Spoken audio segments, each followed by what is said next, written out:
Hi, and welcome to our Home Access Center tutorial. We're so glad you're here at Otis A. Mason Elementary School, and we hope this tutorial will help you to follow your child through their educational journey. Home Access Center, or HAC as we like to call it, is your 24/7 access to your child's attendance, grades, behavior reports, and more. Want more information about that test score? Links to help you support your child? You can find all that here on Home Access Center. That link can be found on our Otis A. Mason website or the St. Johns County School District website. If you have any questions or need help with your account, please reach out to our front office staff 7:45 a.m. to 3:45 p.m. Monday through Friday. We'd be happy to help support you. Our first step will be to go to our Otis A. Mason Elementary School website. Please check out our website as it's a great way to support your child and help them succeed while at school. You'll notice that there is a HAC link in the top left corner. This is true for all St. Johns County schools. You will also find quick access to Home Access Center across the top in our teal banner. Pick one, any one. You'll see this takes us to St. Johns County School District website and log in to Home Access Center. This is where you'd log in, preferably with your parent account. This will be the email address or username that you created when you registered your child for school. You'll see it's my email address. You can also access Home Access Center with your child's S number and password. Not sure what it is? Give us a call or reach out to a teacher. The benefit of using your parent account is that it's much more robust and will have access to all of your students. You can see I have a high school student. It will log you in, and your home base will be your oldest child. I have 3 children at 3 different schools in the district, and you'll see that HAC actually looks the same for each school. The colors are different, the logo is different, but the layout and the menu is the same. To make it easier, I'll use my elementary school student as the example. Here you see our home base will bring you to the week view. This will show you the current average for that week. And these empty boxes, because it's over the summer, there are no grades, but there will be grades for the week, as well as if they were absent or tardy or any of that information from the school day. You'll notice that this menu will also have school links. All of these links can be found on our website. In fact, there's a link to the school website. But this link is probably the most important, the Statewide Assessments Family Portal. I'll show you how to access that in just a moment. Your student attachments will have things like your child's EP or IEP, 504, or like plans if your child has one.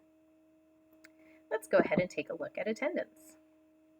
You'll notice you'll see a month at a glance, and at the bottom, a legend to if, say, they were on a field trip, or if there's an unexcused absence, an excused absence, which is very important. Please make sure to bring a note if your child is out. Let me show you a month that we were in school. Here we go. So you can see that my child has a marking on the 16th. On April 16th, that's purple. That was an early dismissal. So you can see color-coded even what time in that pop-up menu your child went home early. This way you can keep track of your child's attendance, which is very important to us. If you click on the classes menu, you can see your child's classwork grades by quarter or their class schedule. If we are under classwork, you can select which quarter you'd like to see or all of them. And you can refresh your view at any time if you wanted to focus on a specific class. As you can see, the date due, the date assigned, what the assignment was, is it formative or summative, and what their score was. And of course, there's an ongoing average.